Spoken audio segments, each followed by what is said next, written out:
Hello दोस्त, आपका स्वागत है हमारे यूट्यूब चैनल आर्ट्स विजन में। आज हम देखेंगे क्लास 12 का हिस्ट्री सेकेंड चैप्टर। ये हमारा पार्ट 2 है। पार्ट 1 में हम लोग कुछ टॉपिक को पढ़ लिए थे, इसमें कुछ बचे हुए टॉपिक को हम पढ़ने जा रहे हैं। इसमें हम देखे थे मौर्य वंश के बारे में, उनकी पृष्ठभूमि के बारे में। आज हम यहाँ से शुरू करेंगे कि मौर्य वंश का प्रशासन क्या था, साथ ही साथ इस मौर्य वंश के सबसे प्रतापी और महान शासक अशोक के बारे में हम देखने का प्रयास करेंगे। तो हम देखते हैं कि ये जो मौर्य साम्राज्य था, ये मौर्य प्रशासन इनका कैसा था। आखिर इनके प्रशासन के बारे में बहुत सारे विदेशी यात्रियों ने जो विशेषताएं बताई, बहुत सारे लोगों ने इनकी जो जानकारी बताई, उसमें सभी जो वंश आए थे उसमें मौर्य वंश प्राचीन इतिहास का सबसे अच्छे और प्रतिष्ठित वंश माने जाते हैं। इसमें बताया जाता है कि मौर्य प्रशासन के 5 प्रमुख राजनीतिक केंद्र थे और इन सभी 5 प्रमुख केंद्र के वजह से ही यह मौर्य प्रशासन का इतनी छवि बनी रही। इसके साथ साथ अगर बात करेंगे इनकी राजधानी, तो मौर्य वंश की राजधानी पाटलिपुत्र होती है। और इसके अलावा इनके कुछ प्रांतीय केंद्र भी थे, जैसे कि तक्षशिला थे। वही तक्षशिला जो जहाँ के अशोक राजा बनने से पहले वहाँ का शासक रहते हैं।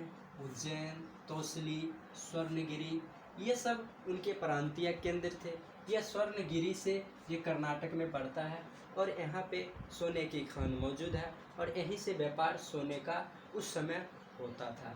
इसके बाद इनके जो प्रशासन जो था केंद्रीयकृत थी। यहाँ का सर्वशक्तिमान वहाँ के राजा होते थे, उनके केंद्र सरकारें होती थी, केंद्र में बैठे राजा होते थे। चाहे राजा उन प्रशासन के जो भी कार्य हो, उन कार्य को कराने के लिए राजा से ही आज्ञा लेनी पड़ती थी और अंतिम निर्णय भी राजा देने का काम करते थे। प्रशासन की जितने भी पहलू, राजा के विचार, आदेश सबसे ऊपर होते थे। वहाँ पे राजा के अलावे कोई भी बात यदि आ गई तो राजा के आदेश के बगैर वो बातें या कोई भी नियम को आगे नहीं बढ़ा सकते थे, नहीं घटा सकते थे।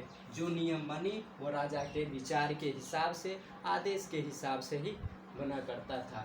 इसके साथ साथ और भी बात है, जैसे कि राजा अपने सभी कार्यों का संचालन, कुछ आमत्य होते थे, मंत्री होते थे, साथ ही साथ अधिकारीगण होते थे, उनसे कराने का काम करते थे।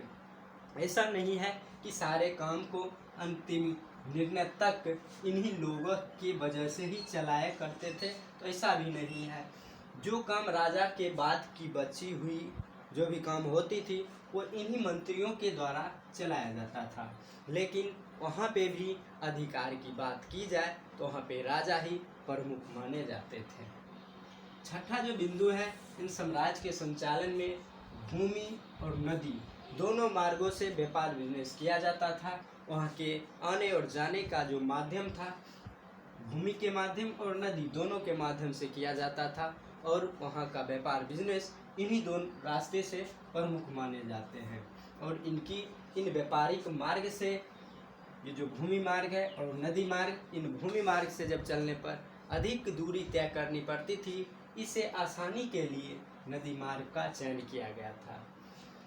इसके बाद इसमें जो मौर्य वंश है, इनके बहुत सारे शासक आते जो हम कल के वीडियो में नहीं बताए थे, आज हमको बता देते हैं। कुल मिला के मौर्य वंश में 9 राजा आए थे।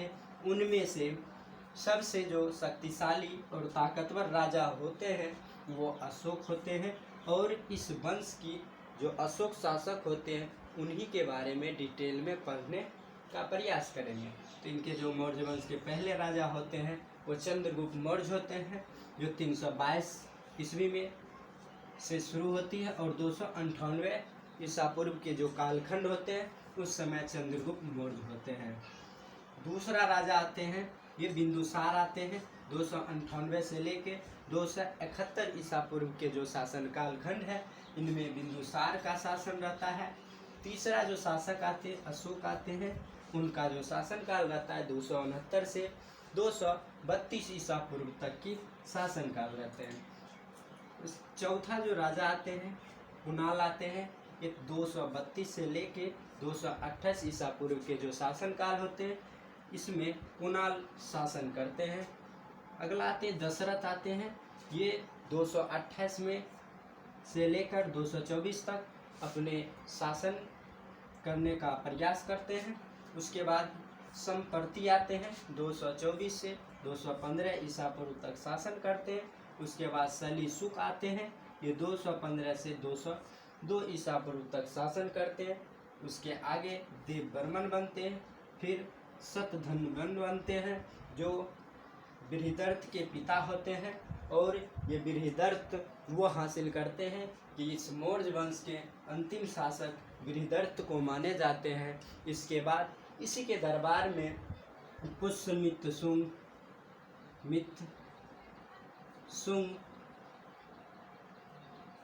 इनकी हत्या यानी बृहदर्थ की हत्या करके पुष्यमित्र शुंग ने शुंग वंश की स्थापना कर देती है। और इसके आगे जो शुंग वंश है उसको हम अगले चैप्टर में पढ़ने का प्रयास करेंगे। लेकिन फिलहाल जो इस चैप्टर में दी गई है इसमें सभी राजाओं में जो अशोक का स्थान बहुत शक्तिशाली और ताकतवर राजा के तौर पे जो जाने जाते हैं उनको हम पढ़ने का प्रयास करेंगे। तो हम जैसा कि बता दिए 269 से 232 ईसा पूर्व के जो टाइम होते हैं उस समय अशोक का शासन रहता है। और इस वंश में सबसे शक्तिशाली शासक भी अशोक के माने जाते हैं। और ये अशोक जो राजा बनते हैं इससे पहले वह तक्षशिला के शासक रहते हैं और अपने भाई सुसीम को हत्या करके ये राजा बनते हैं। दूसरा इसकी बात करेंगे थोड़ा पृष्ठभूमि। इनकी पत्नी का नाम पत्नी देवी थी, जिनका ही एक पुत्र महेंद्र और एक पुत्री संमित्रा हुआ था, जो बाद में हम देखते हैं कि धर्म प्रचार के लिए श्रीलंका भेजने का काम करते हैं अशोक। इसमें अशोक का जो राजा अभिषेक से पूर्व ये उज्जैन और तक्षशिला के शासक रहते हैं।